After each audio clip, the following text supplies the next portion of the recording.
दोस्तों, क्या आपने कभी शांति से बैठकर ये सोचा है कि हम पूजा पाठ क्यों करते हैं? हम मंदिर क्यों जाते हैं? हम दिए क्यों जलाते हैं?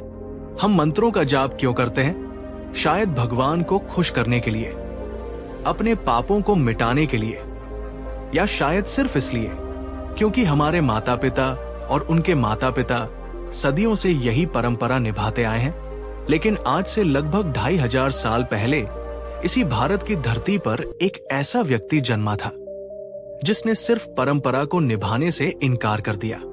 एक ऐसा राजकुमार जिसने इस पूरी पूजा पाठ की परंपरा को अपनी तर्क और करुणा की कसौटी पर परखा और उसे चुनौती दी। वो थे राजकुमार सिद्धार्थ, जो बाद में गौतम बुद्ध के नाम से जाने गए। आज इस कहानी के पहले एपिसोड में हम एक बहुत ही गहरे सवाल की जड़ों तक जाएंगे। हम जानेंगे उस दौर में जब बुद्ध का जन्म हुआ, पूजा पाठ की परंपरा आखिर थी कैसी।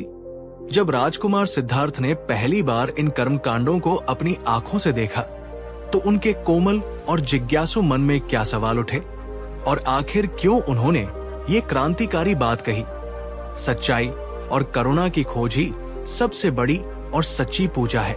ये कहानी सिर्फ बुद्ध के जीवन का एक हिस्सा नहीं है, ये हमारे अपने विश्वासों, हमारी अपनी परंपराओं और हमारी अपनी पूजा पर सवाल उठाने का एक निमंत्रण है।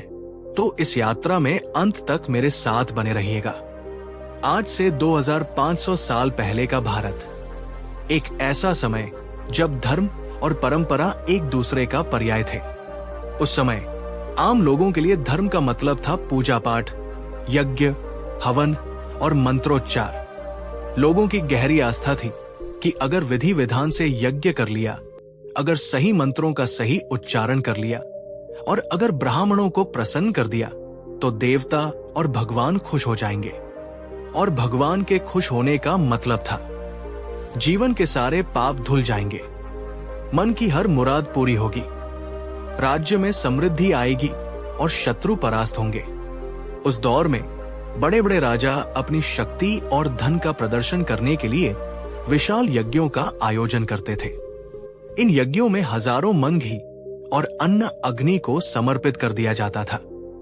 दूर दूर से ब्राह्मणों को बुलाया जाता, उन्हें सोने चांदी का दान दिया जाता।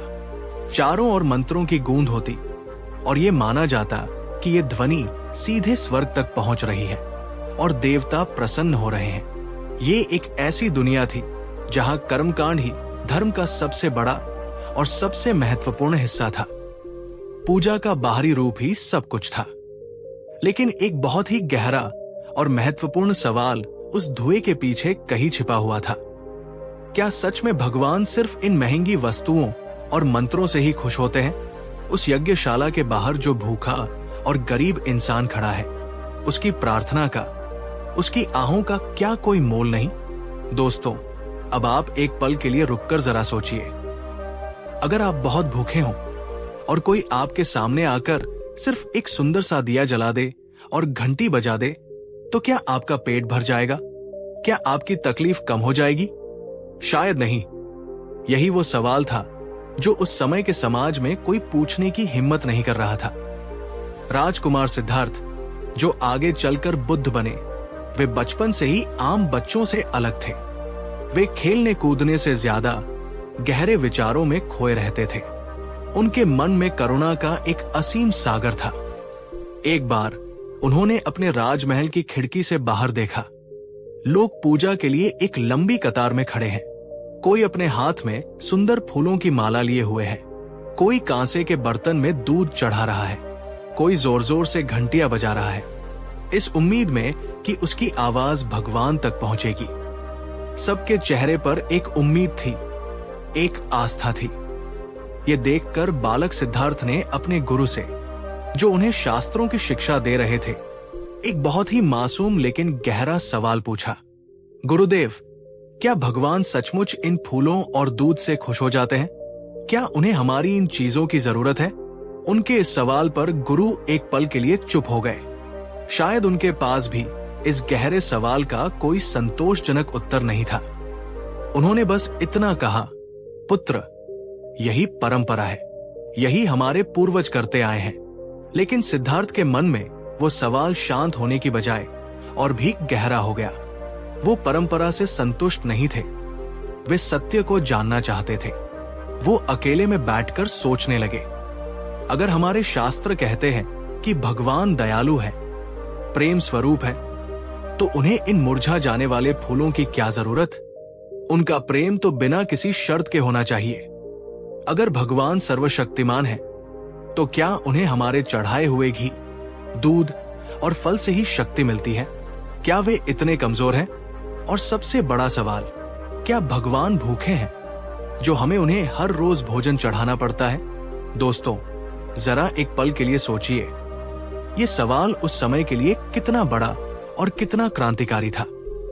एक ऐसा समाज जहां पूजा पाठ और कर्मकांड को ही धर्म का आधार माना जाता था, जहां इन परंपराओं पर सवाल उठाना पाप समझा जाता था, वहां एक छोटा सा राजकुमार अपनी तर्क बुद्धि और अपनी करुणा से इन परंपराओं की नींव को हिला रहा था। ये बुद्ध की यात्रा का पहला कदम था, जहां उन्होंने सुनी सुनाई बातों को मानने से इनकार कर दिया और सत्य की अपनी खोज शुरू की। कहा जाता है कि एक बार जब सिद्धार्थ युवावस्था में पहुंचे, तो उन्होंने अपने महल में एक बहुत बड़े और भव्य यज्ञ को अपनी आंखों से देखा। चारों ओर अग्नि की विशाल ज्वालाएं धधक रही थी, जिनका ताप दूर तक महसूस हो रहा था। सैकड़ों ब्राह्मण ऊंचे और गंभीर स्वर में वेदों के मंत्रों का पाठ कर रहे थे, जिनका अर्थ शायद वे खुद भी पूरी तरह से नहीं समझते थे। सेवक बड़े बड़े बर्तनों में घी और अन्न लाकर उस अग्नि में डाल रहे थे। चारों ओर एक ही विश्वास फैला हुआ था, इस यज्ञ से देवता प्रसन्न होंगे, हमारे सारे पाप मिट जाएंगे, राज्य पर कोई संकट नहीं आएगा और प्रजा समृद्ध होगी। लेकिन जहां बाकी सब लोग हाथ जोड़े, आंखें बंद किए बैठे थे, वही सिद्धार्थ का हृदय ये सब देखकर कांप उठा। उनकी आंखों में आंसू भर आए। उन्होंने अपने भीतर एक गहरी पीड़ा महसूस की। वो सोचने लगे, ये कैसी पूजा है, ये कैसा धर्म है?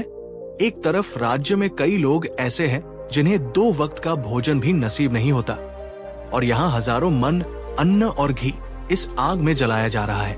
क्या ये देवताओं का सम्मान है या अन्न का अपमान?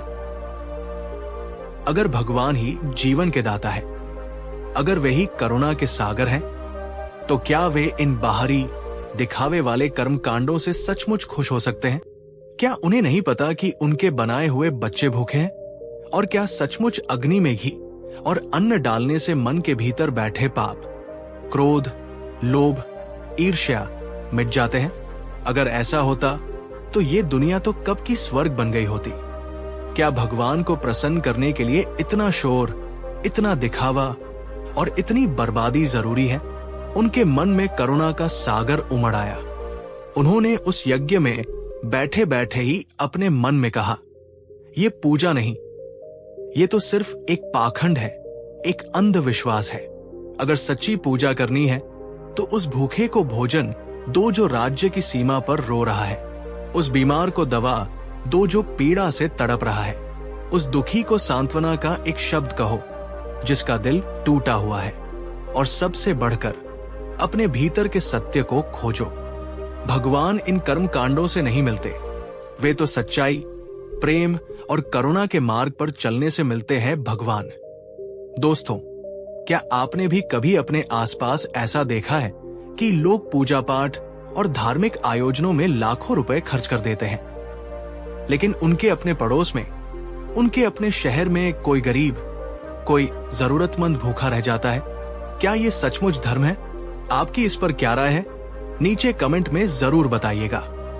उस यज्ञ के अनुभव के बाद सिद्धार्थ का मन और भी बेचैन हो गया। वे ये समझने की कोशिश करने लगे कि आखिर आम इंसान इन कर्म कांडों में इतनी गहराई से क्यों जकड़ा हुआ है। धीरे धीरे अपने गहरे चिंतन से उन्होंने समझा कि लोग पूजा पाठ और कर्मकांड मुख्यतः 3 कारणों से करते हैं। 1, डर। उन्हें इस बात का डर है कि अगर उन्होंने पूजा नहीं की, अगर उन्होंने देवताओं को प्रसन्न नहीं किया, तो भगवान नाराज हो जाएंगे, उनके जीवन में कुछ बुरा हो जाएगा, कोई अनहोनी हो जाएगी। ये पूजा आस्था से ज्यादा एक डर से पैदा होती है। 2. लालच। उन्हें ये उम्मीद और लालच होता है कि पूजा करने से, देवताओं को कुछ चढ़ाने से बदले में उन्हें धन, दौलत, सफलता और सुख मिलेगा। ये एक तरह का सौदा है। हे भगवान, मैं आपको ये चढ़ा रहा हूं, बदले में आप मुझे वो दे देना। 3. परंपरा का दबाव। और सबसे बड़ा कारण है परंपरा का अंधानुकरण।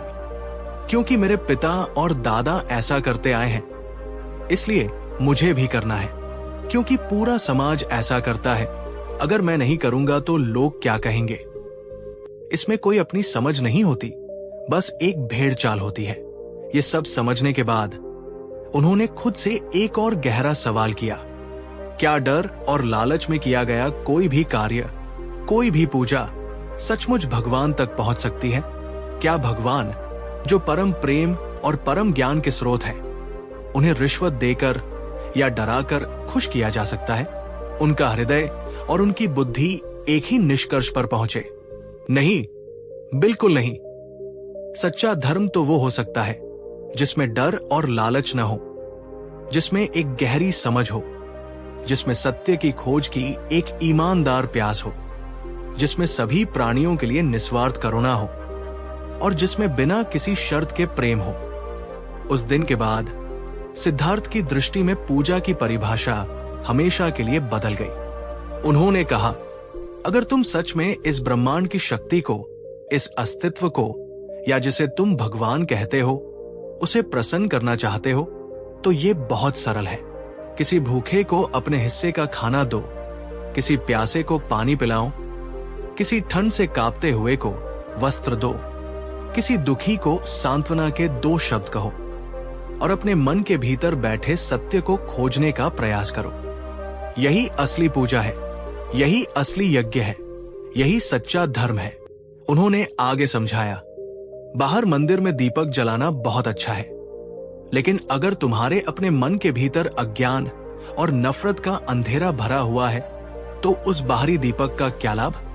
पहले अपने भीतर ज्ञान का दीपक जलाओ। मंदिर में घंटी बजाना बहुत सुंदर और मधुर लग सकता है, लेकिन अगर तुम्हारे मन में दिन रात क्रोध, ईर्ष्या और द्वेष का शोर मचा हुआ है, तो उस बाहरी घंटी की गूंज किस काम की?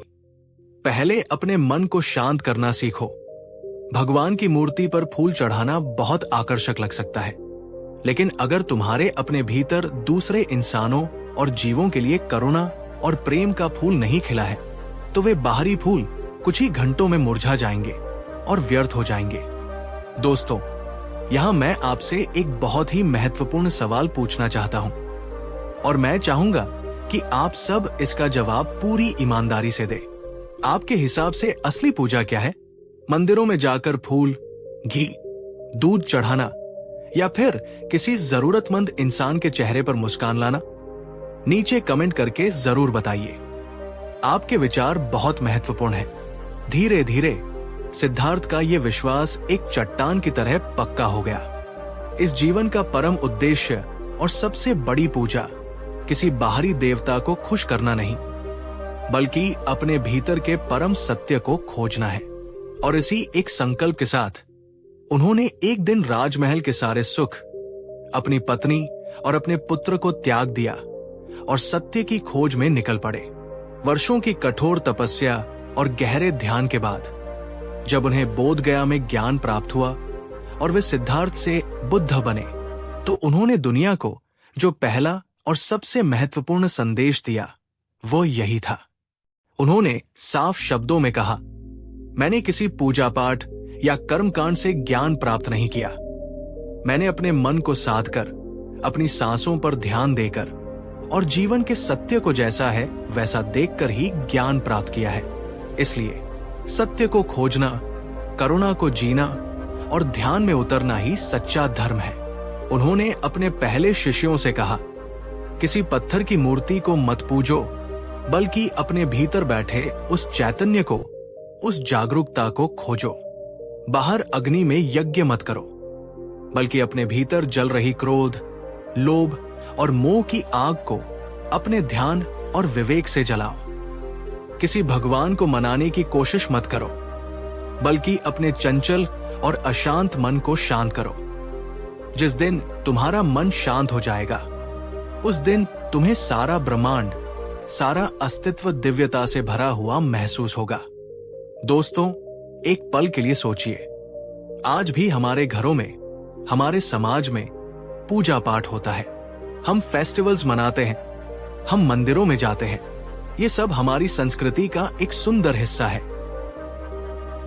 लेकिन क्या हम कभी रुककर ये सवाल पूछते हैं कि इन सब बाहरी क्रियाओं से क्या हमारे भीतर कोई वास्तविक परिवर्तन आ रहा है? क्या पूजा करने के बाद हमारा क्रोध कम होता है? क्या व्रत रखने के बाद हमारा लोभ कम होता है? क्या तीर्थ यात्रा करने के बाद हमारा अहंकार कम होता है? बुद्ध का यही कहना था, अगर बाहरी कर्मकांड तुम्हारे भीतरी गुणों को नहीं बदल रहे, तो वे सिर्फ एक शारीरिक व्यायाम बनकर रह जाते हैं। उनका कोई आध्यात्मिक मूल्य नहीं है। पूजा से तुम्हें कुछ समय के लिए मानसिक तसल्ली मिल सकती है, लेकिन ध्यान, करुणा और सत्य के मार्ग पर चलने से ही तुम्हें दुखों से स्थायी मुक्ति मिलती है। तो दोस्तों, इस कहानी के पहले एपिसोड में हमने देखा कि बुद्ध के समय में धर्म का मतलब मुख्यतः बाहरी पूजा पाठ और कर्मकांड था। कैसे राजकुमार सिद्धार्थ ने पहली बार इन परंपराओं को देखा और अपनी तर्क और करुणा की कसौटी पर उन्हें परखा। कैसे उन्होंने ये समझा कि असली पूजा किसी को डराने या किसी से कुछ पाने के लिए नहीं की जा सकती, और कैसे वे इस गहरे निष्कर्ष पर पहुंचे कि असली पूजा है अपने भीतर के सत्य की खोज, सभी प्राणियों के प्रति करुणा का भाव और सबके लिए निस्वार्थ प्रेम। और यही था बुद्ध का पहला और सबसे क्रांतिकारी संदेश, जिसने भारत के आध्यात्मिक इतिहास की दिशा बदल दी। सत्य की खोज ही सबसे बड़ी और सबसे सच्ची पूजा है। अगर आपको बुद्ध की इस यात्रा का ये पहला एपिसोड अच्छा लगा हो, अगर इन सवालों ने आपके मन में भी कोई नई सोच जगाई हो, तो इस वीडियो को लाइक जरूर कीजिए। नीचे कमेंट में बताइए कि बुद्ध के इन शुरुआती सवालों के बारे में आपकी क्या राय है और आपके हिसाब से असली पूजा क्या है। और इस वीडियो को अपने सभी दोस्तों और परिवारजनों के साथ शेयर कीजिए, ताकि और लोग भी ये जान सके कि गौतम बुद्ध ने पूजा पाठ और कर्मकांड पर क्यों सवाल उठाए थे।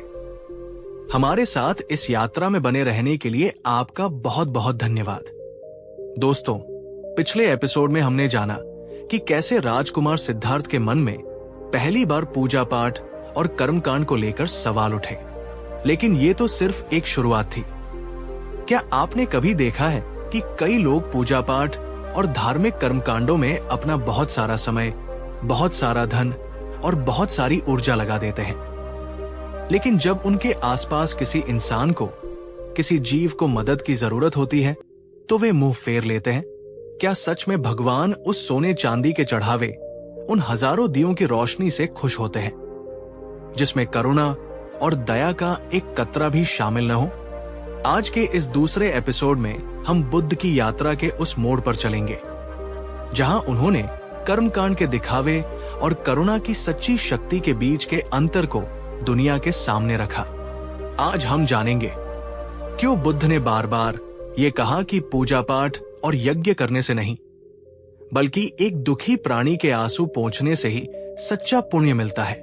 ये कहानी सिर्फ एक उपदेश नहीं, बल्कि ये हमारे अपने धर्म, हमारी अपनी पूजा और हमारी अपनी इंसानियत को परखने का एक आईना है। तो इस यात्रा में अंत तक मेरे साथ बने रहिएगा। बुद्ध के समय में, जैसा हमने पिछले एपिसोड में जाना, धर्म का बाहरी स्वरूप ही सब कुछ था। खासकर राजाओं और अमीर व्यापारियों के बीच बड़े बड़े यज्ञ और अनुष्ठान कराना उनकी शान और प्रतिष्ठा का प्रतीक था। जितना बड़ा यज्ञ उतना बड़ा सम्मान, जितना ज्यादा दान उतना ज्यादा पुण्य। हजारों दीपक जलाए जाते, ढेरों दुर्लभ फल फूल चढ़ाए जाते और कीमती घी और अन्न को अग्नि में डालकर ये माना जाता कि ये सीधे देवताओं तक पहुंच रहा है। लोगों के मन में ये विश्वास बहुत गहराई से बैठा हुआ था, अगर हम ये बड़ा यज्ञ करेंगे तो देवता प्रसन्न होंगे और हमारा व्यापार फलेगा फूलेगा। अगर हम ये पूजा करेंगे तो हमारे सारे पाप धुल जाएंगे। अगर हम ये हवन करेंगे तो हमें मरने के बाद स्वर्ग मिलेगा। लेकिन इस दिखावे और कोलाहल के बीच समाज की एक कड़वी सच्चाई छिपी हुई थी। उसी समाज में गांव के गरीब लोग भूखे रहते थे। कई बार एक परिवार के पास अपने बच्चे को खिलाने के लिए 2 वक्त की रोटी भी नहीं होती थी, लेकिन वे भी समाज के दबाव में या भगवान के डर से उधार लेकर या अपना पेट काटकर पूजा पाठ और कर्मकांड कराते थे। उन्हें ये डर था, अगर हमने पूजा नहीं की तो भगवान नाराज हो जाएंगे और हमारे ऊपर कोई विपत्ति आ जाएगी। दोस्तों, एक पल के लिए रुककर सोचिए, क्या वो भगवान जिसे हम करुणा का सागर और दया का भंडार कहते हैं, सचमुच इतना कठोर हो सकता है कि अगर कोई गरीब अपनी गरीबी के कारण उसकी पूजा न कर पाए तो वो उसे दंड देगा? या फिर असली धर्म, असली पूजा कुछ और ही है जिसे हम समझ नहीं पा रहे हैं? ये सवाल बुद्ध के मन को हर पल बेचैन करता रहता था। एक दिन जब बुद्ध अपने शिष्यों के साथ भिक्षा के लिए एक गांव से गुजर रहे थे तो उन्होंने एक अजीब दृश्य देखा। उन्होंने देखा एक घर में पूजा की बहुत भव्य तैयारी चल रही है। अंदर से घंटियों की आवाज आ रही है, धूप और अगरबत्ती की सुगंध फैली हुई है और तरह तरह के पकवान बनाए जा रहे हैं। लेकिन उसी घर के आंगन के एक कोने में एक बूढ़ी कमजोर औरत भूखी और उदास बैठी थी। उसके चेहरे पर पीड़ा और के भाव थे। बुद्ध रुक गए। उन्होंने घर के मालिक से पूछा, ये पूजा किसके लिए हो रही है? घर का मालिक बड़े गर्व से बोला, भगवान, ये पूजा हम अपने कुल देवता के लिए कर रहे हैं ताकि वे प्रसन्न हो और हमारे घर में सुख शांति बनी रहे। बुद्ध ने फिर उस बूढ़ी औरत की ओर इशारा करके पूछा, और ये देवी कौन है?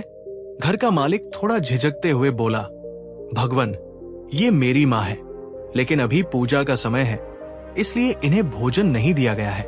पहले भगवान को भोग लगेगा, उसके बाद ही घर का कोई और सदस्य भोजन करेगा। माँ को भी उसके बाद ही खाना मिलेगा। ये सुनकर बुद्ध की आंखों में एक गहरी पीड़ा उतर आई। उन्होंने एक गहरी सांस ली और बहुत ही शांत लेकिन दृढ़ आवाज में कहा, क्या तुम्हारे शास्त्र ये सिखाते हैं कि भगवान को प्रसन्न करने के लिए अपनी जन्म देने वाली माँ को भूखा रखना जरूरी है? क्या तुम्हारा भगवान, तुम्हारा देवता इतना भूखा और इतना निर्दयी है कि उसका दिल तभी पिघलेगा जब तुम पहले उसे भोजन का भोग लगाओगे और अपनी भूखी माँ को बाद में दोगे? घर का मालिक और वहां खड़े सभी लोग चुप हो गए। उनके पास कोई जवाब नहीं था।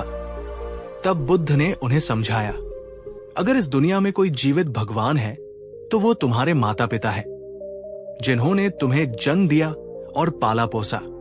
अगर भगवान कहीं बसते हैं तो वे करुणा और प्रेम में बसते हैं। अगर भगवान सच में है तो वे ये चाहते हैं कि तुम पहले अपने घर के जीवित देवताओं, माता पिता को और उन भूखों को खिलाओ जिन्हें भोजन की सच में जरूरत है, और उसके बाद पत्थर की मूर्ति को भोग लगाओ। अगर भगवान सच में है तो वे तुम्हारे हृदय की करुणा से खुश होंगे, तुम्हारे हाथों के कर्म कांड से नहीं।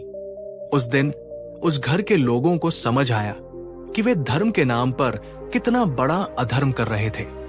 बुद्ध ने अपनी यात्राओं में ये बार बार देखा कि कर्मकांड ने आम और गरीब लोगों के जीवन पर एक बहुत बड़ा बोझ डाल दिया है।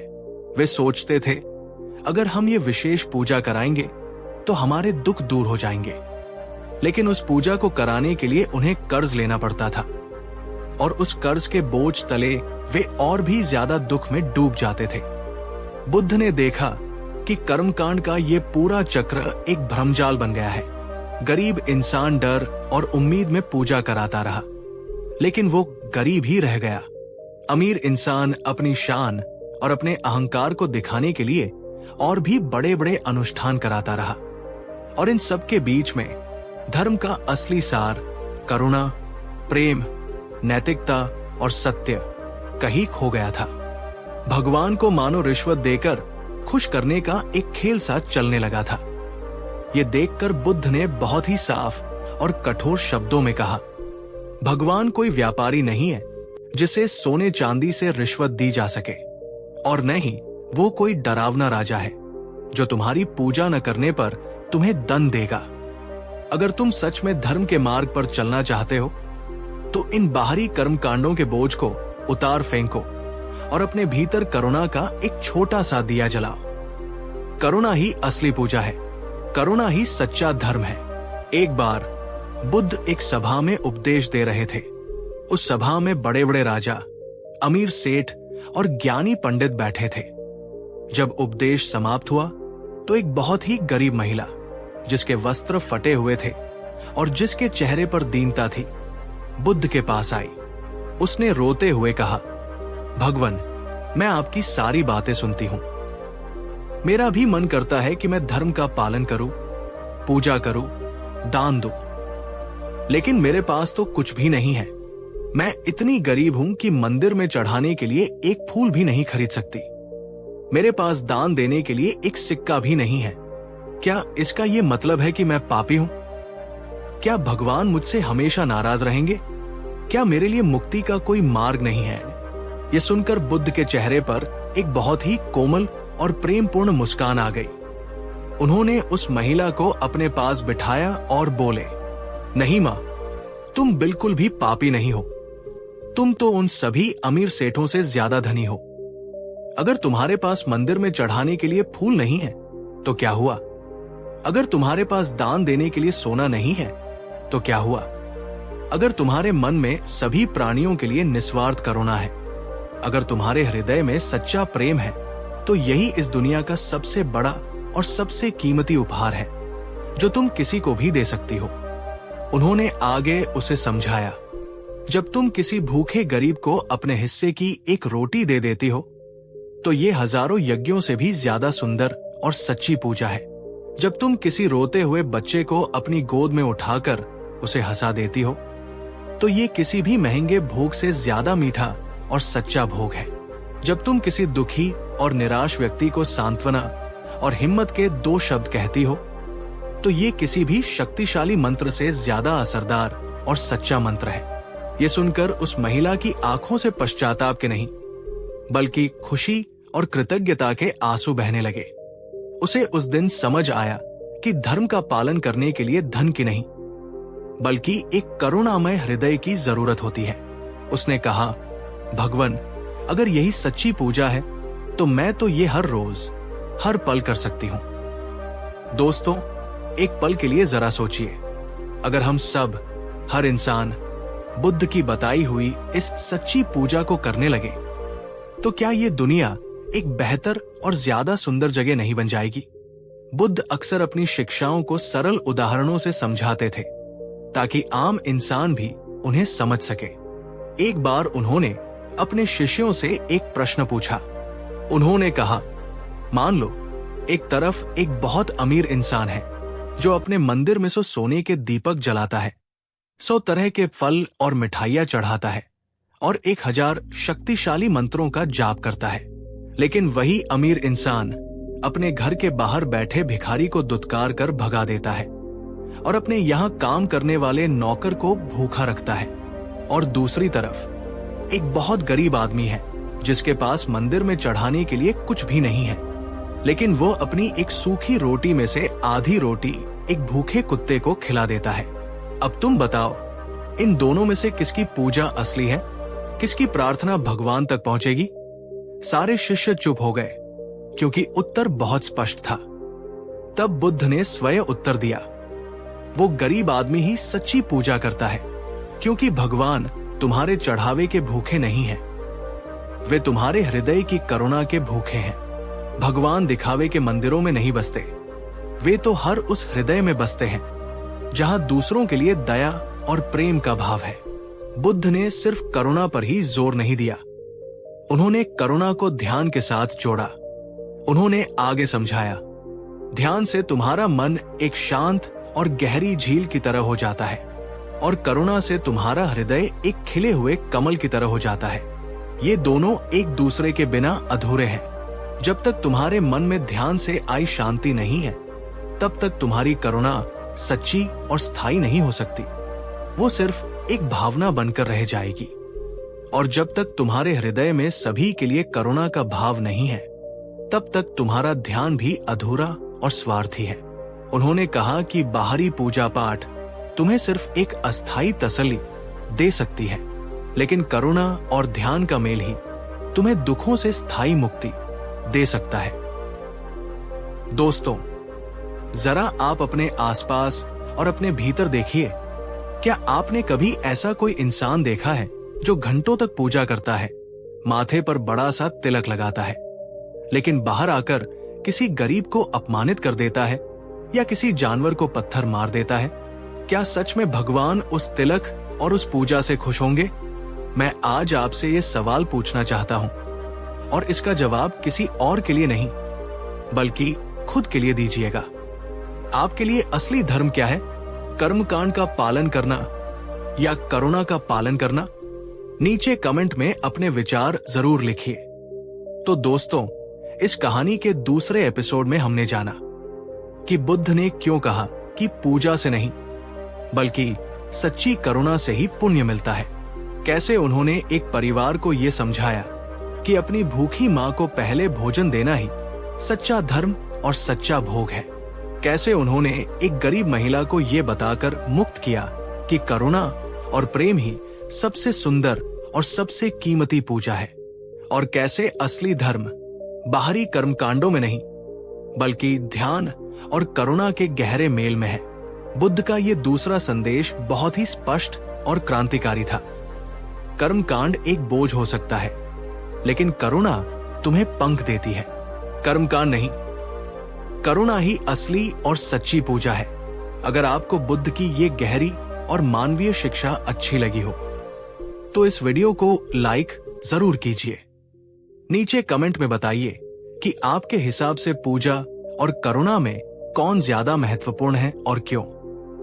और इस वीडियो को अपने सभी दोस्तों और परिवारजनों के साथ शेयर कीजिए ताकि और लोग भी ये जान सके कि बुद्ध ने पूजा पाठ के बजाय करुणा को क्यों चुना। अगले एपिसोड में हम इस यात्रा को और भी गहराई में ले जाएंगे और बात करेंगे, ध्यान ही है असली पूजा। क्यों बुद्ध ने कहा कि बाहरी कर्मकांडों को छोड़कर अपने भीतर की यात्रा करो। उसे देखना बिल्कुल मिस मत कीजिएगा, क्योंकि वो बुद्ध की शिक्षा का सबसे केंद्रीय स्तंभ है। हमारे साथ इस यात्रा में बने रहने के लिए आपका बहुत बहुत धन्यवाद। मिलते हैं अगले एपिसोड में। तब तक शांत रहिए और करुणा का अभ्यास करते रहिए। दोस्तों, पिछले एपिसोड में हमने जाना कि कैसे भगवान बुद्ध ने बाहरी कर्मकांडों की जगह भीतरी करुणा को सच्चा धर्म बताया। लेकिन अब सवाल ये उठता है कि वो करुणा, वो प्रेम, वो शांति हमारे भीतर आएगी कहां से? क्या आपने कभी सोचा है कि पूजा पाठ, व्रत और तीर्थ यात्राओं का असली और अंतिम मकसद क्या है? शायद मन को शांत करना, भगवान को प्रसन्न करके उनसे जुड़ना, या सिर्फ एक परंपरा को निभाना? गौतम बुद्ध ने इन सभी सवालों का एक बहुत ही सरल, बहुत ही गहरा और बहुत ही क्रांतिकारी उत्तर दिया। उन्होंने कहा, बाहरी मंदिरों में भटकना बंद करो, अपने भीतर के मंदिर में प्रवेश करो। बाहरी पूजा मत करो, भीतर की गहराइयों में ध्यान करो, क्योंकि ध्यान ही सबसे बड़ी, सबसे सच्ची और सबसे शक्तिशाली पूजा है। आज हम इस कहानी के तीसरे एपिसोड में बुद्ध की इस सबसे महत्वपूर्ण शिक्षा की गहराइयों में उतरेंगे। हम जानेंगे आखिर क्यों बुद्ध ने ध्यान को ही असली पूजा कहा। ध्यान से ऐसा क्या मिलता है जो शायद महंगे से महंगे पूजा पाठ और कर्मकांड से भी नहीं मिलता। और हम सुनेंगे उस साधु की कहानी जिसने 20 साल तक कठोर पूजा की, लेकिन फिर भी शांति नहीं पाई, और उसे वो शांति कैसे मिली। ये एपिसोड आपको धर्म और आध्यात्मिकता को एक बिल्कुल नए नजरिए से देखने पर मजबूर कर देगा। तो इस भीतरी यात्रा में अंत तक मेरे साथ बने रहिएगा। बुद्ध के समय में और आज भी करोड़ों लोग ये मानते हैं कि पूजा पाठ करने से, मंदिर जाने से और मंत्रों का जाप करने से मन शुद्ध हो जाता है और जीवन में शांति आती है।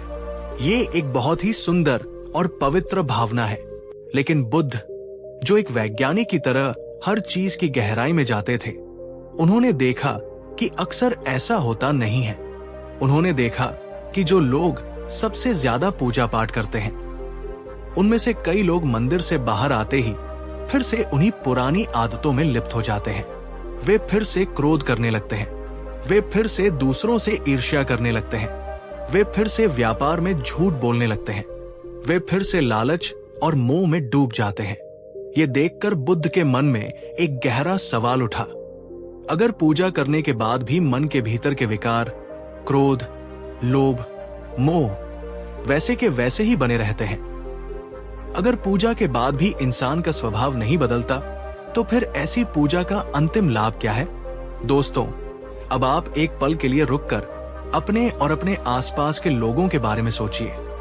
क्या आपने भी कभी ऐसा अनुभव किया है कि कोई व्यक्ति रोज घंटों तक पूजा करता है, लेकिन जब व्यवहार करने की बारी आती है तो वो किसी गरीब को डांट देता है या किसी छोटी सी बात पर अपने परिवार वालों से लड़ पड़ता है?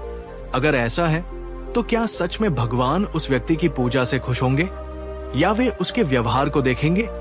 बुद्ध का निष्कर्ष ये था कि बाहरी पूजा पाठ हमें कुछ समय के लिए एक अच्छी भावना, एक मानसिक तसल्ली दे सकती है, लेकिन वो हमारे मन की गहरी जड़ों में बैठे विकारों को नहीं मिटा सकती। जब लोगों ने बुद्ध से पूछा कि अगर बाहरी पूजा सच्ची पूजा नहीं है, तो फिर सच्ची पूजा क्या है, तो बुद्ध ने उन्हें एक बिल्कुल नया और क्रांतिकारी मार्ग दिखाया। उन्होंने कहा, बाहर मंदिर में दीपक मत जलाओ, अपने भीतर जागरूकता और विवेक का दीपक जलाओ, ताकि तुम्हारे मन का अज्ञान रूपी अंधेरा मिट सके। बाहर घंटी मत बजाओ, अपने भीतर सभी प्राणियों के लिए करुणा और मैत्री की घंटी बजाओ, ताकि तुम्हारा हृदय प्रेम से गूंज उठे। बाहर पत्थर की मूर्तियों पर फूल मत चढ़ाओ, अपने भीतर शील, सदाचार और प्रेम के फूल खिलाओ, जिनकी सुगंध कभी खत्म नहीं होती। उनका यह मानना था कि असली पूजा किसी बाहरी देवता को प्रसन्न करने की क्रिया नहीं है, बल्कि ये अपने ही मन को समझने, उसे शुद्ध करने और उसे शांत करने की एक भीतरी यात्रा है। और ये भीतरी यात्रा केवल और केवल ध्यान, मेडिटेशन से ही संभव है। ध्यान का अर्थ क्या है?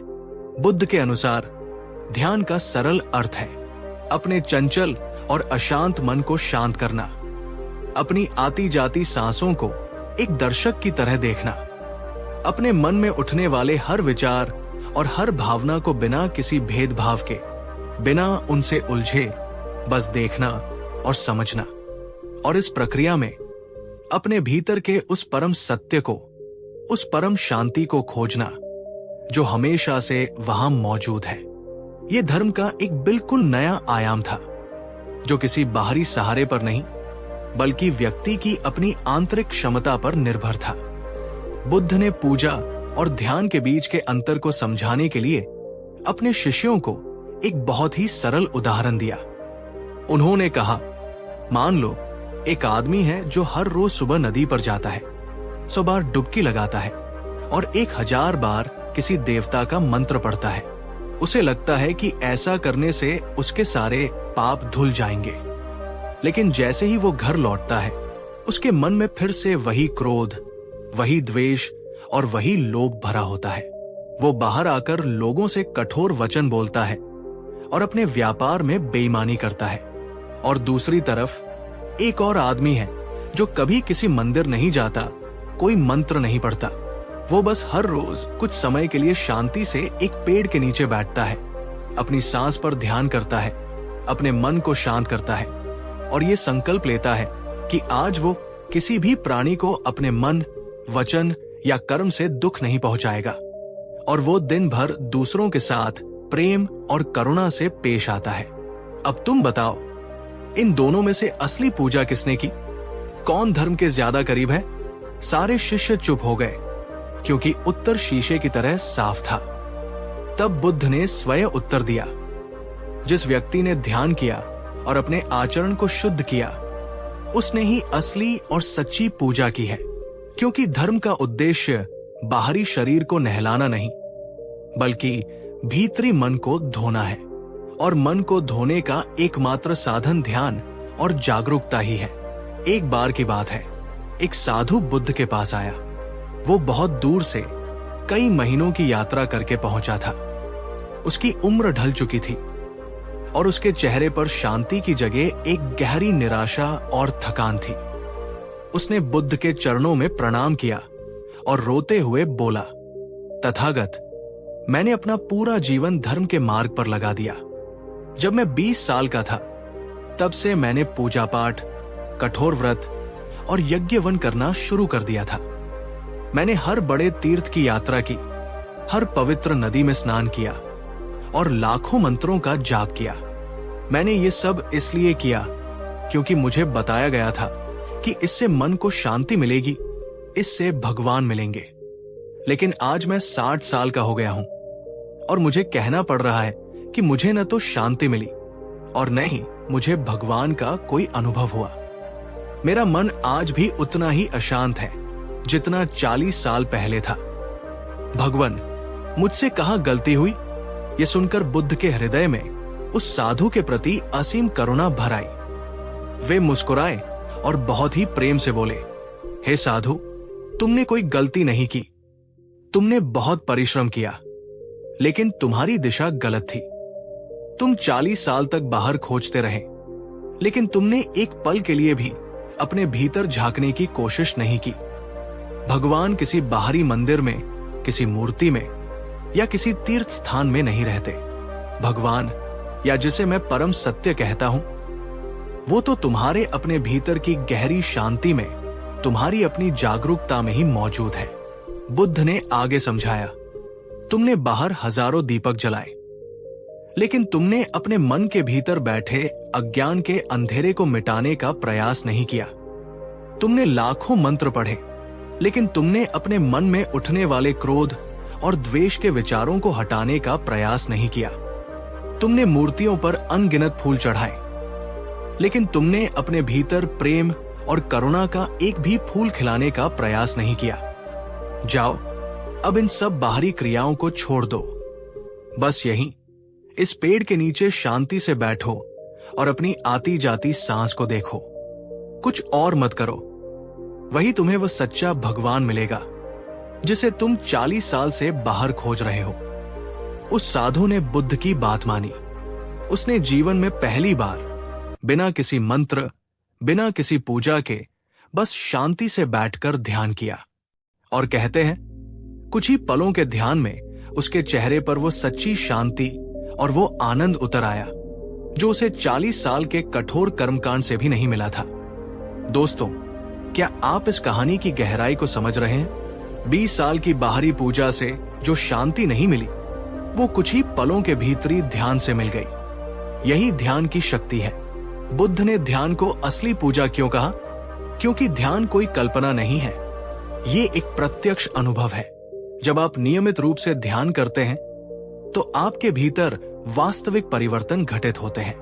मन शांत होता है, विचारों का तूफान धीरे धीरे थमने लगता है और मन एक शांत झील की तरह हो जाता है। नकारात्मक भावनाएं कम होती है। गुस्सा, ईर्ष्या, भय और लालच जैसी भावनाएं धीरे धीरे अपनी पकड़ खोने लगती है। जागरूकता बढ़ती है। आप अपने विचारों और भावनाओं के प्रति ज्यादा सचेत हो जाते हैं और उनके गुलाम नहीं बनते। करुणा स्वतः प्रकट होती है। जब आपका अपना मन शांत और सुखी हो जाता है तो आपके भीतर से सभी प्राणियों के लिए स्वाभाविक रूप से प्रेम और करुणा का भाव प्रकट होने लगता है। और जब मन पूरी तरह से शांत, शुद्ध और करुणा से भर जाता है तो इंसान को यह गहरा बोध होता है कि जिसे वो भगवान के रूप में बाहर खोज रहा था, वो शांति, वो आनंद, वो दिव्यता तो उसके अपने ही भीतर मौजूद है। बुद्ध ने एक दिन अपने शिष्यों को एक और सुंदर उदाहरण दिया। उन्होंने कहा, मान लो तुम किसी मंदिर में जाकर 100 दीपक जला दो और पूरे मंदिर को रोशनी से भर दो, लेकिन अगर तुम्हारे अपने हृदय के भीतर, तुम्हारे अपने मन के भीतर अज्ञान और नफरत का घना अंधेरा है, तो क्या तुम्हारा जीवन सचमुच रोशन हो जाएगा? शिष्य बोले, नहीं भगवान। बुद्ध ने कहा, ठीक वैसे ही तुम चाहे कितने भी बाहरी पूजा पाठ करते रहो, लेकिन अगर तुम्हारा भीतरी मंद्वेष, मोह और अशांति से भरा है तो तुम्हारा जीवन कभी भी रोशन नहीं हो सकता। असली दीपक ध्यान का है जो भीतर जलता है। असली पूजा ध्यान की है जो भीतर होती है। और असली मंदिर तुम्हारा अपना मन है जिसे तुम्हें शुद्ध और शांत बनाना है। दोस्तों, अब मैं ये सवाल आपसे पूछना चाहता हूं। आप शायद हर रोज पूजा करते हैं, भगवान को फूल चढ़ाते हैं, मंदिर जाते हैं। ये बहुत अच्छी बात है, ये आपकी श्रद्धा है। लेकिन क्या आपने कभी खुद को थोड़ा सा समय दिया है? क्या आपने कभी शांति से बैठकर सिर्फ अपनी सांस को आते जाते हुए देखा है? क्या आपने कभी अपने मन के भीतर चल रहे शोर को शांत करने की कोई सच्ची कोशिश की है? बुद्ध हमसे यही कहते थे, जो व्यक्ति भगवान को सिर्फ बाहर की मूर्तियों में ढूंढता है वो अंत में खाली हाथ ही लौटता है। लेकिन जो व्यक्ति अपने भीतर ध्यान की डुबकी लगाता है उसे वो परम सत्य, वो भगवान अपने भीतर ही मिल जाता है। तो दोस्तों, इस कहानी के तीसरे और सबसे महत्वपूर्ण एपिसोड में हमने जाना कि पूजा और ध्यान में क्या गहरा अंतर है। क्यों बुद्ध ने कहा कि बाहरी क्रियाओं से मन नहीं बदलता, इसलिए ध्यान ही असली और सच्ची पूजा है। उस साधु की कहानी जिसने 20 साल की कठोर पूजा से भी वो शांति नहीं पाई जो उसे कुछ ही पलों के ध्यान से मिल गई। और कैसे ध्यान का एक छोटा सा दीपक भी हमारे भीतर के घने अंधेरे को मिटा सकता है। बुद्ध का ये तीसरा संदेश बहुत ही स्पष्ट और सीधा था। बाहर भटकना बंद करो, भीतर लौटो। ध्यान ही असली पूजा है।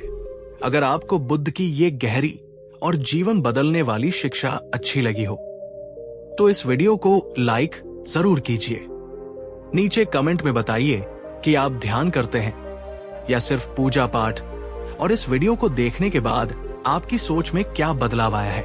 और इस वीडियो को अपने सभी दोस्तों और परिवारजनों के साथ शेयर कीजिए ताकि और लोग भी ये जान सके कि बुद्ध ने ध्यान को ही सच्ची पूजा क्यों कहा। अगले और अंतिम एपिसोड में हम इस पूरी सीरीज का सार समझेंगे और बात करेंगे। आज के इस आधुनिक युग में बुद्ध का संदेश पूजा नहीं बल्कि सत्य, करुणा और ध्यान ही असली और व्यावहारिक मार्ग है। उसे देखना बिल्कुल मिस मत कीजिएगा। हमारे साथ इस भीतरी यात्रा में बने रहने के लिए आपका बहुत बहुत धन्यवाद। मिलते हैं अगले एपिसोड में। तब तक शांत रहिए और ध्यान का अभ्यास करते रहिए। दोस्तों, पिछले 3 एपिसोड की यात्रा में हमने समय में पीछे जाकर ये जाना कि बुद्ध ने क्यों पूजा पाठ और कर्मकांड पर सवाल उठाए। उन्होंने क्यों कहा कि करुणा हर पूजा से बड़ी है, और उन्होंने क्यों ध्यान को ही असली और सच्ची पूजा कहा।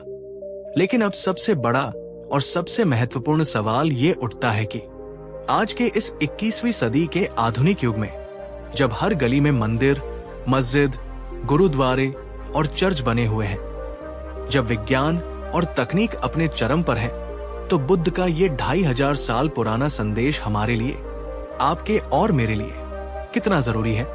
क्या ये आज भी उतना ही प्रासंगिक है? इस कहानी के चौथे और अंतिम एपिसोड में हम इसी सवाल का जवाब खोजेंगे। आज हम जानेंगे आधुनिक जीवन में पूजा पाठ और कर्मकांड की असली भूमिका क्या रह गई है।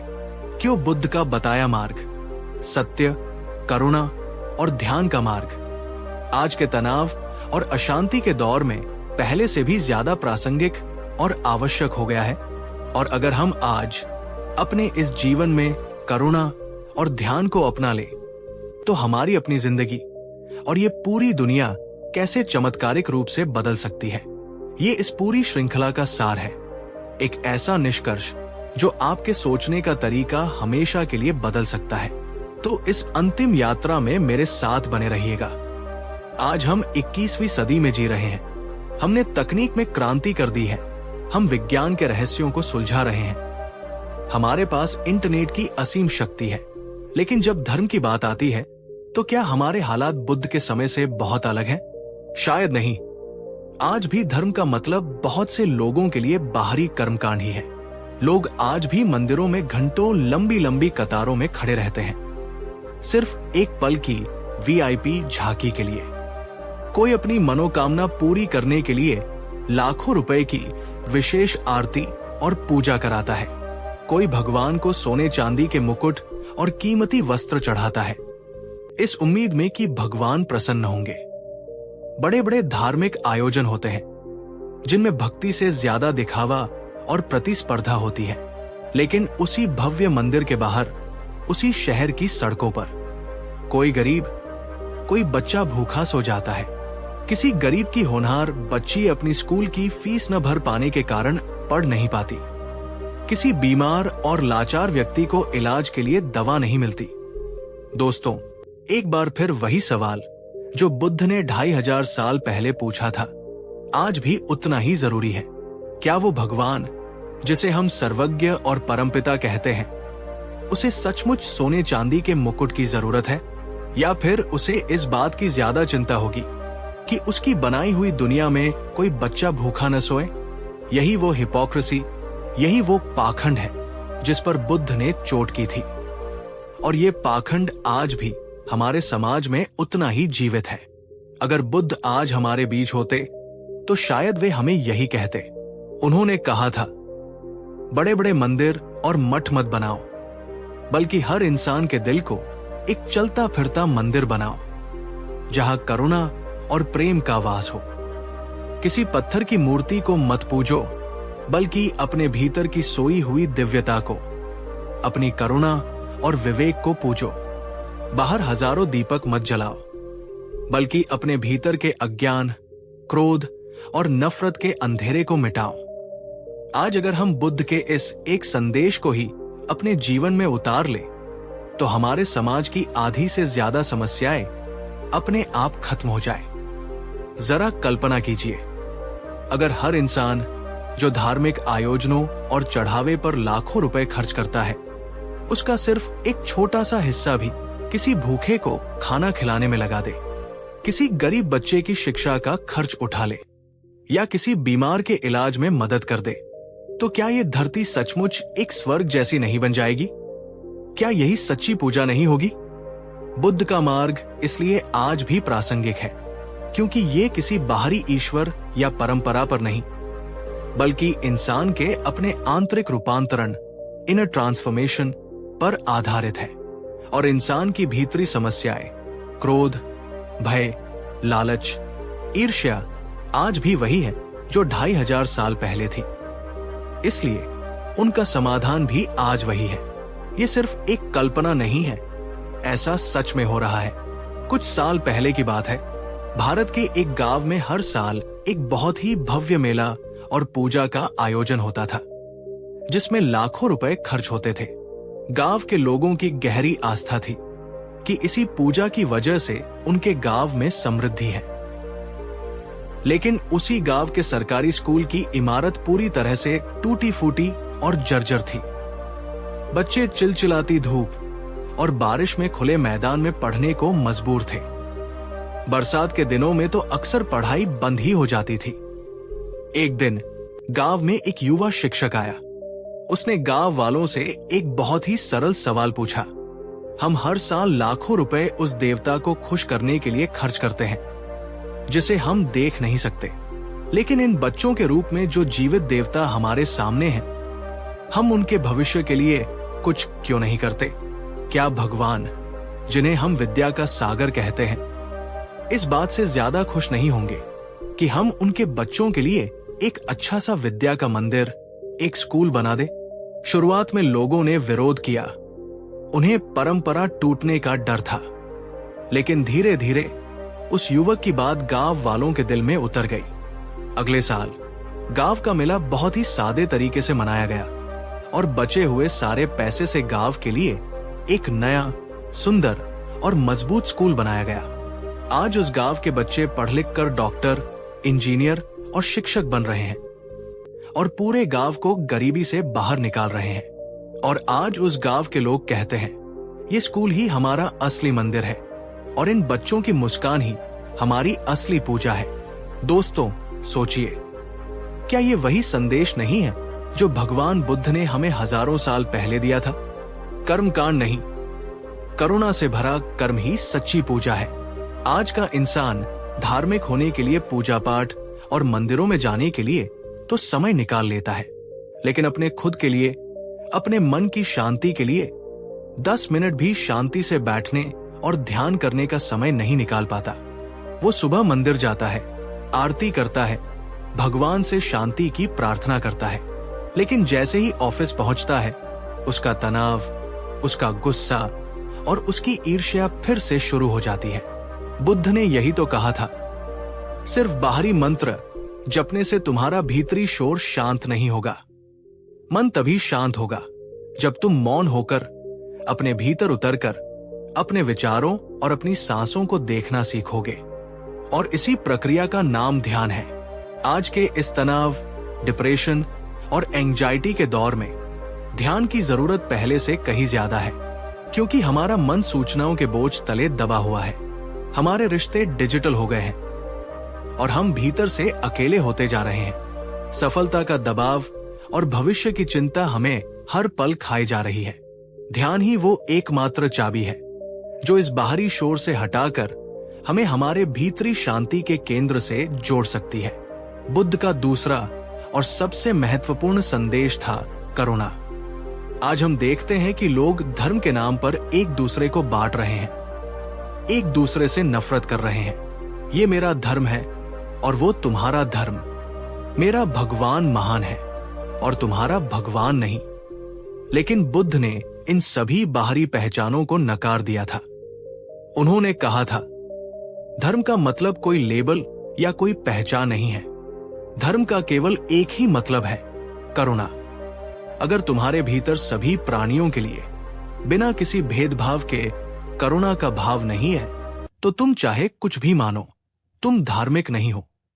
आज के इस बिखरे हुए और नफरत से भरे हुए समय में करुणा का मतलब है किसी भूखे को उसकी जाति या धर्म पूछे बिना खाना देना, किसी गरीब और जरूरतमंद की बिना किसी स्वार्थ के मदद करना, किसी दुखी और निराश व्यक्ति को हिम्मत और सहारा देना, इस धरती के जानवरों और प्रकृति की रक्षा करना, क्योंकि वे भी उतने ही महत्वपूर्ण हैं जितने हम।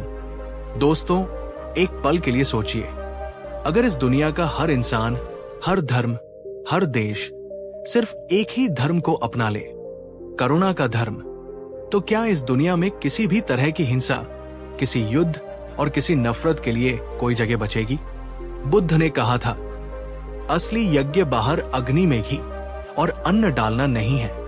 असली यज्ञ है अपने मन के भीतर जल रही बुराइयों की आग को अपने विवेक और ध्यान से जलाना। आज हमारे भीतर कौन सी बुराइयां हैं जिन्हें हमें इस यज्ञ में जलाना है? क्रोध की आग जो हमारे रिश्तों को जलाती है, ईर्ष्या की आग जो हमारी शांति को जलाती है, लालच की आग जो हमारे संतोष को जलाती है, अहंकार की आग जो हमें सीखने से रोकती है। अगर हम हर रोज थोड़ा थोड़ा करके इन भीतरी बुराइयों को जलाने का प्रयास करें, तो यही हमारे जीवन का सबसे बड़ा और सबसे पवित्र यज्ञ होगा। दोस्तों, अब आप खुद अपने हृदय से पूछिए, क्या भगवान को मंदिर की एक सोने की घंटी ज्यादा पसंद आएगी या किसी भूखे बच्चे के पेट भरने के बाद की मुस्कान? क्या भगवान को एक महंगा नारियल ज्यादा पसंद आएगा या किसी गरीब को दी गई एक गर्म रोटी? क्या भगवान को हजारों फूल ज्यादा पसंद आएंगे या किसी दुखी और निराश व्यक्ति को दिया गया सहारा? आप नीचे कमेंट में जरूर बताइए। इस पूरी सीरीज को देखने के बाद आपके हिसाब से असली पूजा, असली धर्म क्या है? तो दोस्तों, इस कहानी के चौथे और अंतिम एपिसोड में और इस पूरी श्रृंखला में हमने देखा कि आज के इस आधुनिक समय में भी पूजा पाठ और कर्मकांड कैसे अक्सर दिखावे और अंधविश्वास में बदल जाते हैं। क्यों बुद्ध का तर्क, करुणा और ध्यान पर आधारित संदेश आज भी उतना ही, बल्कि पहले से कहीं ज्यादा जरूरी और प्रासंगिक है। कैसे करुणा और ध्यान का एक छोटा सा बीज भी हमारे समाज को और इस पूरी दुनिया को बदल सकता है, और कैसे असली पूजा है अपने भीतर की यात्रा करना और अपने बाहर दूसरों की निस्वार्थ सेवा करना। बुद्ध का ये स्पष्ट और शाश्वत संदेश था, बाहरी पूजा मत करो, अपने भीतर के सत्य को खोजो। बाहरी कर्मकांड मत करो, अपने भीतर करुणा को जगाओ। बाहर दीपक मत जलाओ, अपने भीतर ध्यान का प्रकाश जलाओ। यही असली और सनातन धर्म है। दोस्तों, अगर आपको बुद्ध की शिक्षाओं पर आधारित ये पूरी श्रृंखला, ये पूरी यात्रा पसंद आई हो, तो इस वीडियो को अपना भरपूर प्यार दीजिए और इसे लाइक जरूर कीजिए। नीचे कमेंट में बताइए कि इस पूरी 4 एपिसोड की सीरीज में आपको बुद्ध की कौन सी एक बात सबसे ज्यादा छू गई, जिसने आपकी सोच को एक नई दिशा दी। और इस वीडियो को और इस पूरी सीरीज को अपने सभी दोस्तों और परिवारजनों के साथ शेयर कीजिए, ताकि बुद्ध का ये शांति और विवेक का संदेश हर घर तक, हर दिल तक पहुंच सके। याद रखिए, भगवान को प्रसन्न करने का रास्ता किसी मंदिर या मस्जिद की दीवारों से होकर नहीं, बल्कि आपके अपने करुणामय हृदय, आपके शांत मन और आपके सच्चे कर्मों से होकर जाता है। इस यात्रा में मेरे साथ बने रहने के लिए आपका हृदय से बहुत बहुत धन्यवाद। हम बहुत जल्द एक और गहरी और जीवन बदलने वाली कहानी के साथ फिर मिलेंगे। तब तक शांत रहिए, प्रेम कीजिए और जागरूकता से जिए। कहानी 2। नमस्कार मेरे प्यारे आत्मखोज के यात्रियों, आपका स्वागत है हमारे चैनल पर, जहां हम जीवन के साधारण पन्नों में छिपे असाधारण अर्थों को तलाशते हैं। आज मैं आपसे एक सवाल पूछना चाहता हूं, एक ऐसा सवाल जो शायद आपने खुद से कई बार पूछा होगा, खासकर जब आप अकेले होते हैं, जब दुनिया की रोशनी फीकी पड़ जाती है और आप अपने विचारों के साथ रह जाते हैं। क्या आपने कभी अपने भीतर एक असीम शक्ति, एक अनछुई क्षमता को महसूस किया है? एक ऐसी ज्वाला जो कहती है कि आप कुछ भी कर सकते हैं, कुछ भी बन सकते हैं, और फिर अगले ही पल क्या उसी ज्वाला को संदेह, डर और असुरक्षा के बादलों ने घेर लिया है? क्या आपके मन ने आपको फुसफुसाकर ये बताया है, नहीं, तुम काफी अच्छे नहीं हो, तुम दूसरों जैसे नहीं हो, तुम ये नहीं कर सकते? ये एक ऐसा आंतरिक युद्ध है जो हम सब लड़ते हैं। हम सब एक विशालकाय शेर की आत्मा लेकर पैदा होते हैं, लेकिन दुनिया, हालात और सबसे बढ़कर हमारे अपने विचार हमें एक पिंजरे में कैद कर देते हैं। हम अपनी ही शक्ति से डरने लगते हैं। लेकिन क्या हो अगर मैं आपसे कहूं कि ये पिंजरा, ये कमजोरी, ये डर सब एक भ्रम है, एक ऐसा भ्रम जिसे आप अभी इसी पल तोड़ सकते हैं। आज हम कोई साधारण कहानी नहीं सुनने वाले। आज हम समय में पीछे जाएंगे, लगभग 2500 साल पहले, और उस महाज्ञानी तथागत गौतम बुद्ध के चरणों में बैठेंगे, जिन्होंने मानवता को सबसे बड़ा रहस्य बताया था। एक ऐसा रहस्य जो अगर आप समझ गए तो आपका जीवन फिर कभी पहले जैसा नहीं रहेगा। बुद्ध ने कहा था, मनुष्य वही बनता है जो वो सोचता है। ये वाक्य जितना सरल है उतना ही गहरा है। इसका अर्थ है कि आपकी बाहरी दुनिया आपके भीतरी विचारों का प्रतिबिंब मात्र है। अगर आप खुद को कमजोर मानते हैं तो ब्रह्मांड आपको आपकी कमजोरी साबित करने के लिए परिस्थितियां पैदा कर देगा। लेकिन अगर आप अपने अंदर की उस असीम सोई हुई शक्ति को पहचान ले, तो आप अपने जीवन में ऐसे चमत्कार कर सकते हैं जिनकी आपने कभी कल्पना भी नहीं की होगी। तो आज की इस यात्रा में हम जानेंगे बुद्ध ने उस एक युवक को कैसे बदला जिसने खुद को दुनिया का सबसे कमजोर इंसान मान लिया था। हम उस हाथी की अविश्वसनीय कहानी में उतरेंगे जो हम सभी के भीतर कहीं न कहीं जिंदा है, और मैं आपको वे व्यावहारिक कदम और मानसिक तकनीकें बताऊंगा जिनसे आप अपने विचारों के मालिक बन सकते हैं और अपनी वास्तविक शक्ति को प्रकट कर सकते हैं। मेरा आपसे अनुरोध है, इस वीडियो को सिर्फ कानों से नहीं, अपने हृदय से सुनिएगा। इसे आखिर तक जरूर देखिएगा, क्योंकि हर एक शब्द, हर एक कहानी एक बीज की तरह है जो आपके भीतर एक विशाल वृक्ष को जन्म दे सकता है। चलिए शुरू करते हैं आत्मखोज की ये अद्भुत यात्रा, उस शक्ति की ओर जो आपके भीतर ही आपका इंतजार कर रही है। ये कहानी उस समय की है जब बुद्ध श्रावस्ती के जेतवन विहार में निवास कर रहे थे। दूर दूर से लोग अपनी समस्याओं, अपने दुखों का समाधान पाने के लिए उनके पास आते थे। एक दिन भिक्षा के समय के बाद जब बुद्ध अपने शिष्यों को उपदेश दे रहे थे, एक युवक भीड़ को चीरता हुआ उनके पास आया। उसके कपड़े मैले थे, बाल बिखरे हुए थे और आंखों में गहरी निराशा और आत्मग्लानि का भाव था। वो बुद्ध के चरणों में गिर पड़ा और रोते हुए बोला, भगवन, मेरी मदद कीजिए। मैं बहुत कमजोर हूं। मेरे जीवन में कुछ भी अच्छा नहीं है। मेरे पास न तो शारीरिक बल है, न ही मानसिक आत्मविश्वास।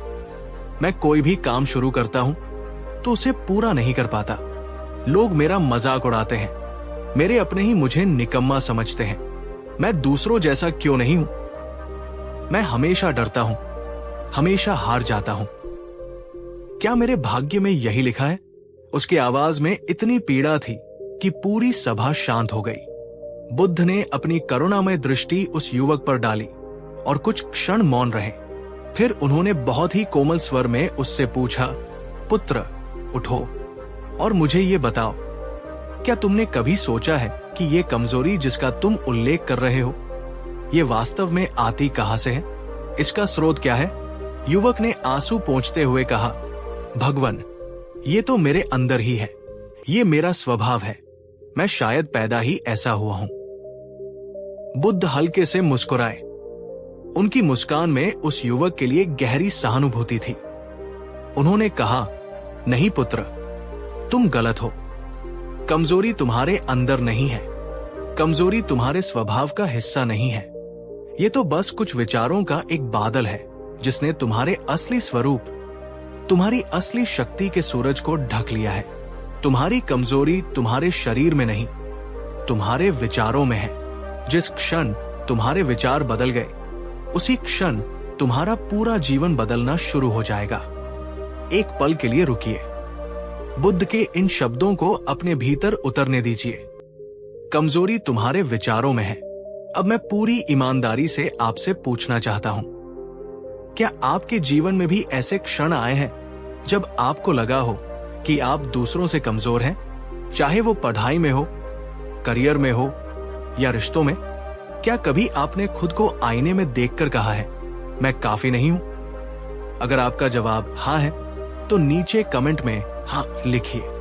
डरिए मत, शर्माइए मत, क्योंकि अपनी स्थिति को स्वीकार करना ही बदलाव की दिशा में पहला और सबसे साहसी कदम है। जब आप ये स्वीकार करते हैं, तभी आप उसे बदलने की शक्ति अपने भीतर पाते हैं। युवक हैरान था। उसने आज तक यही सुना था कि इंसान अपने भाग्य और स्वभाव से बंधा होता है। उसने कहा, भगवन, ये कैसे संभव है? विचार तो बस आते जाते रहते हैं। वे इतने शक्तिशाली कैसे हो सकते हैं कि मेरे पूरे जीवन को नियंत्रित करें? बुद्ध ने उसे और पूरी सभा को समझाने के लिए एक बहुत ही सुंदर उदाहरण दिया। बुद्ध ने जमीन से एक छोटा सा बीज उठाया। वो शायद किसी बरगद का बीज था, राई के दाने से भी छोटा। उन्होंने उसे अपनी हथेली पर रखा और उस युवक को दिखाते हुए कहा, पुत्र, इस बीज को देखो। ये कितना छोटा है, कितना साधारण। इसे देखकर कोई कल्पना भी नहीं कर सकता कि इसके भीतर क्या छिपा है। इस छोटे से तुच्छ दिखने वाले बीज के भीतर एक विशाल गगनचुंबी वृक्ष बनने की पूरी क्षमता, पूरी जानकारी और पूरी शक्ति छिपी हुई है। एक ऐसा वृक्ष जो सैकड़ों पक्षियों को आश्रय देगा, हजारों यात्रियों को छाया देगा और सदियों तक खड़ा रहेगा। लेकिन बुद्ध ने जोर देकर कहा, इस बीज की ये सारी शक्ति, ये सारी क्षमता सुप्त है, सोई हुई है।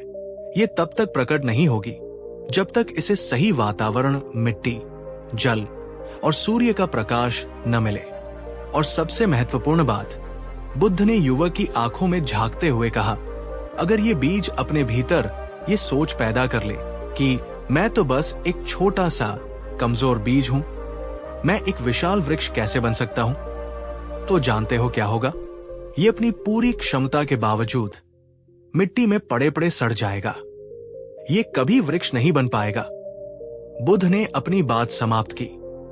ठीक इसी तरह पुत्र, हर एक इंसान, तुम भी उस बीज की तरह हो तुम्हारे भीतर भी अनंत शक्ति, असीम संभावनाओं का एक विशाल वृक्ष छिपा हुआ है। वो शक्ति तुम्हारे भीतर अभी भी मौजूद है। वो कहीं गई नहीं है, लेकिन वो सुप्त है, क्योंकि तुमने अपने मन में कमजोरी, डर और आत्मसंदेह के विचारों को पाल रखा है। तुमने खुद ही मान लिया है कि मैं कमजोर हूं। जिस दिन तुम अपने इन नकारात्मक विचारों को हटाकर अपने मन को सकारात्मकता, आत्मविश्वास और साहस की धूप और पानी दोगे, उसी दिन तुम्हारे भीतर का वो विशाल वृक्ष अंकुरित होना शुरू हो जाएगा। दोस्तों, जरा एक पल के लिए इस दृष्टांत की गहराई को महसूस कीजिए। आपके अंदर ठीक अभी इसी पल वही शक्ति मौजूद है जो Gautam Buddha, Albert Einstein, Nelson Mandela या किसी भी महापुरुष में थी, जिसे आप पूजते हैं या जिनसे प्रेरणा लेते हैं। कोई अंतर नहीं है, फर्क सिर्फ एक है। उन्होंने अपने भीतर के उस बीज पर विश्वास किया। उन्होंने उसे अपनी मेहनत, अपने संकल्प और अपने सकारात्मक विचारों से सींचा। और हम अक्सर अपने ही बीज को कमजोर मानकर उसे पनपने का मौका ही नहीं देते। आप एक साधारण इंसान नहीं हैं जो कभी कभी कुछ महान करने का सपना देखता है। आप एक महान आत्मा है जो अभी अस्थायी रूप से साधारण होने का अनुभव कर रही है। अगर बुद्ध की ये बात आपके दिल को छू गई हो, अगर आपको अपने भीतर उस सोए हुए वृक्ष की आहट महसूस हुई हो, तो इस वीडियो को शेयर करने में संकोच मत कीजिएगा। इस ज्ञान को उस हर व्यक्ति तक पहुंचाइए जो खुद को कमजोर समझता है। आपकी एक शेयरिंग किसी के जीवन को बदलने का बीज बो सकती है। अब सवाल ये उठता है कि हम अपने मन में बैठे उस विश्वास को कैसे तोड़े जो हमें कमजोर बनाता है। इसके लिए बुद्ध ने एक और अद्भुत कहानी सुनाई, हाथी और रस्सी की कहानी। एक बार बुद्ध अपने कुछ शिष्यों के साथ एक राज्य से गुजर रहे थे। रास्ते में उन्होंने राजा के हाथियों के एक विशाल बाड़े को देखा। वहां दर्जनों विशाल, शक्तिशाली हाथी खड़े थे।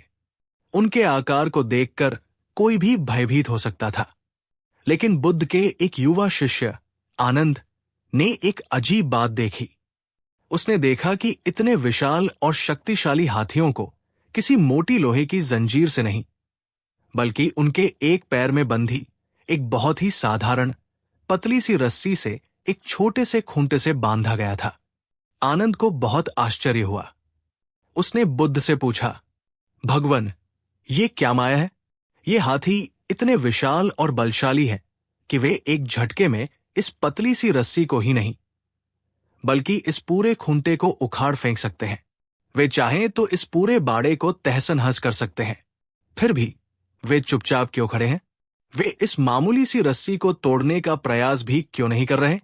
बुद्ध मुस्कुराए और पास खड़े महावत से पूछा, भ्राता, ये सच में आश्चर्यजनक है। ये हाथी आजाद होने की कोशिश क्यों नहीं करते? महावत ने उत्तर दिया, भगवन, जब ये हाथी छोटे बच्चे थे, जब वे हाथी के बच्चे कलब थे, तब हम उन्हें इसी रस्सी और इसी खूंटे से बांधते थे। उस समय वे बहुत छोटे और कमजोर थे। वे इस रस्सी को तोड़ने की बहुत कोशिश करते थे, दिन रात जोर लगाते थे, पर वे इसे तोड़ नहीं पाते थे। हजारों बार असफल होने के बाद वे अंततः हार मान लेते थे और उनके मन में ये विश्वास गहराई से बैठ जाता था कि ये रस्सी बहुत मजबूत है और मैं इसे कभी नहीं तोड़ सकता। महावत ने आगे कहा, अब ये हाथी विशाल हो चुके हैं, इनके अंदर 100 गुना ज्यादा ताकत आ चुकी है, पर इनका शरीर बड़ा हुआ है, इनका विश्वास नहीं। इनके मन में आज भी बचपन का वही विश्वास जिंदा है। वे आज भी यही मानते हैं कि वे इस रस्सी को नहीं तोड़ सकते, इसलिए वे कभी कोशिश ही नहीं करते।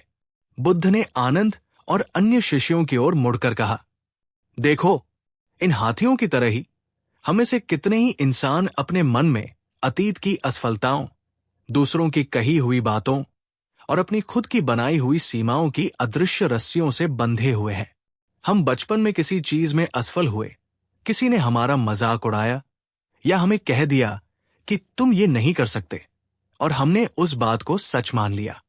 आज हम बड़े हो गए हैं, अधिक सक्षम हो गए हैं, अधिक समझदार हो गए हैं, लेकिन हम आज भी अपने मन में उसी पुरानी कमजोर रस्सी से बंधे हुए हैं। हम नई चुनौतियों का सामना करने की कोशिश ही नहीं करते, क्योंकि हमारा मन कहता है ये असंभव है, तुम पहले भी तो हार गए थे। दोस्तों, ये कहानी सिर्फ हाथियों की नहीं है, ये आपकी और मेरी कहानी है। जरा अपनी आंखें बंद कीजिए और ईमानदारी से सोचिए, आपके मन की वो रस्सी क्या है? वो कौन सा पुराना विश्वास है जो आपको आगे बढ़ने से रोक रहा है? क्या वो ये विश्वास है कि मैं पब्लिक में बोल नहीं सकता क्योंकि स्कूल में एक बार आपकी जुबान लड़खड़ा गई थी? क्या वो ये विश्वास है कि मैं कभी अमीर नहीं बन सकता क्योंकि आपने गरीबी देखी है? क्या वो ये विश्वास है कि मुझे सच्चा प्यार नहीं मिल सकता क्योंकि आपका दिल एक बार टूटा था? आपकी वो अदृश्य रस्सी क्या है? उसे पहचानिए, और अगर आप हिम्मत कर सकते हैं तो उसे नीचे कमेंट में लिखिए। उदाहरण के लिए, मेरी रस्सी मेरा डर है, या मेरी रस्सी मेरा आलस है।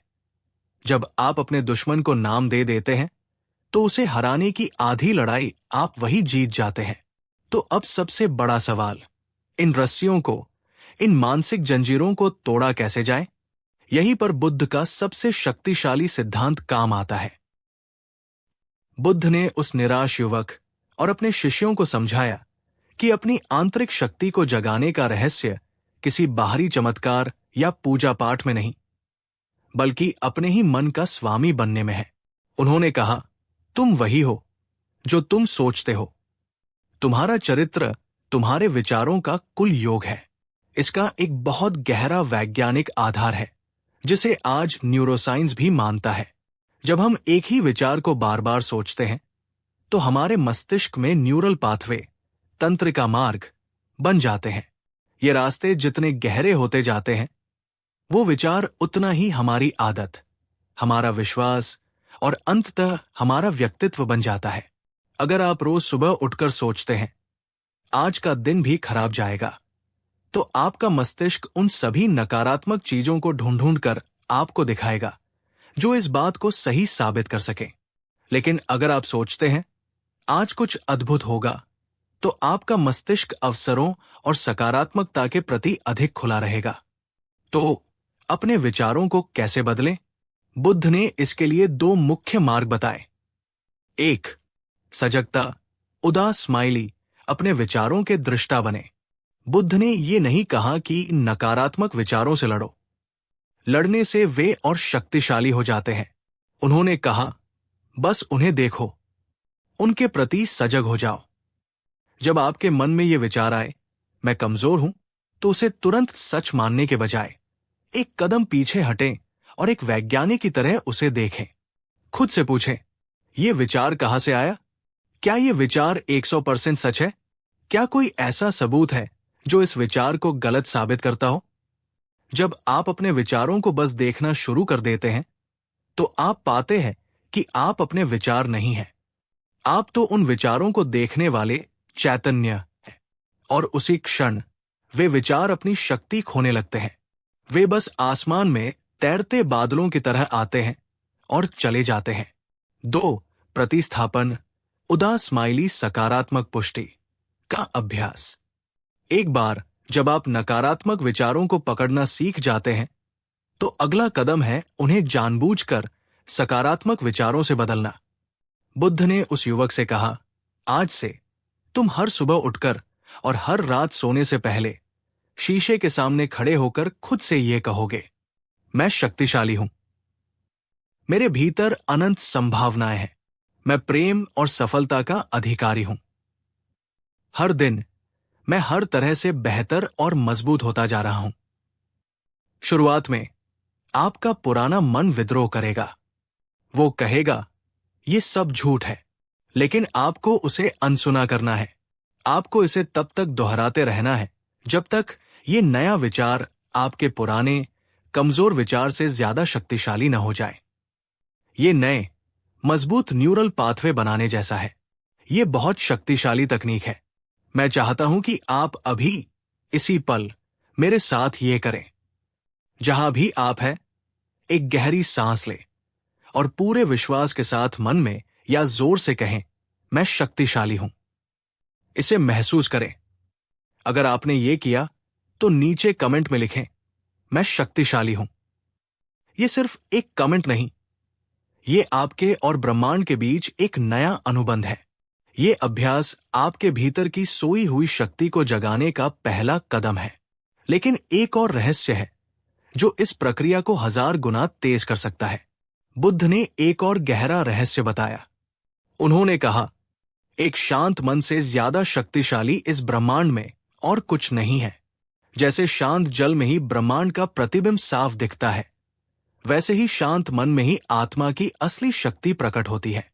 हमारा मन दिन भर में हजारों विचारों की एक उफनती हुई नदी की तरह होता है। इस शोर में हम अपनी आत्मा की धीमी, शांत आवाज को कभी सुन ही नहीं पाते, जो हमें लगातार बता रही होती है कि हम कितने शक्तिशाली हैं। ध्यान उस उफनती हुई नदी को एक शांत झील में बदलने की कला है। ध्यान का अर्थ विचारों को जबरदस्ती रोकना नहीं है। इसका अर्थ है अपने मन के शोर से ध्यान हटाकर किसी एक शांत बिंदु पर ले आना, जैसे आपकी अपनी आती जाती सांस। जब आप रोज कुछ मिनट अपनी सांस पर ध्यान केंद्रित करते हैं, तो धीरे धीरे आपके विचार शांत होने लगते हैं। मन में चल रही अंतहीन बकवास बंद हो जाती है और उस शांति में, उस शून्य में पहली बार आपको अपनी वास्तविक शक्ति, अपने सच्चे स्व का अनुभव होता है। आपको ये एहसास होता है कि आप ये शरीर नहीं है, आप ये मन नहीं है, आप ये विचार नहीं है।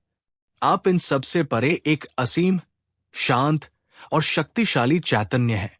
और जिस व्यक्ति को ये अनुभव हो जाता है, उसे दुनिया की कोई भी चुनौती, कोई भी अपमान, कोई भी असफलता तोड़ नहीं सकती। वो मानसिक रूप से अटूट हो जाता है। दोस्तों, अगर आप सचमुच अपनी असली शक्ति को पहचानना चाहते हैं, तो मैं आपसे हाथ जोड़कर अनुरोध करता हूं, आज से ही सिर्फ 10 मिनट के लिए ध्यान करना शुरू कीजिए। आपको कुछ नहीं करना है, बस शांत बैठें, अपनी आंखें बंद करें और अपनी आती और जाती हुई सांस पर अपना पूरा ध्यान लगाएं। जब मन भटके तो बिना खुद को कोसे धीरे से उसे वापस अपनी सांस पर ले आएं। बस इतना ही। क्या आप ये छोटा सा कदम उठाने के लिए तैयार हैं? अगर हां, तो कमेंट में एक संकल्प लीजिए, हां, मैं आज से ध्यान करूंगा। ये आपके जीवन का सबसे महत्वपूर्ण निर्णय हो सकता है। बुद्ध ने अपनी बात समाप्त करते हुए उस युवक से कहा, पुत्र, अपने भीतर देखो, शक्ति को बाहर मत खोजो, न देवताओं में, न भाग्य में, न ही किसी और इंसान में। तुम्हारी मुक्ति, तुम्हारी शक्ति, तुम्हारा स्वर्ग, तुम्हारा नर्क, सब कुछ तुम्हारे भीतर है, तुम्हारे विचारों में है। तुम अपनी दुनिया के निर्माता हो। आज से ही एक नई दुनिया का निर्माण शुरू करो। उस युवक ने बुद्ध की बातों को सिर्फ सुना नहीं, उसने उन्हें अपने जीवन में उतार लिया। वो रोज सुबह उठकर सकारात्मक पुष्टि करता, दिन में अपने विचारों के प्रति सजग रहता और नियमित रूप से ध्यान का अभ्यास करता। धीरे धीरे उसके भीतर एक चमत्कार होने लगा। उसका डर आत्मविश्वास में बदलने लगा, उसकी आत्मग्लानि आत्म प्रेम में बदलने लगी। उसकी कमजोरी उसकी सबसे बड़ी ताकत बन गई, क्योंकि अब वो दूसरों को उनकी आंतरिक शक्ति का एहसास कराने में मदद करने लगा था। कुछ ही सालों में वही युवक, जो कभी खुद को दुनिया का सबसे कमजोर इंसान मानता था, अपने पूरे क्षेत्र का सबसे ज्ञानी, सबसे सम्मानित और सबसे सफल व्यक्ति बन गया। उसने ये साबित कर दिया कि इंसान के विचार ही उसकी नियति लिखते हैं।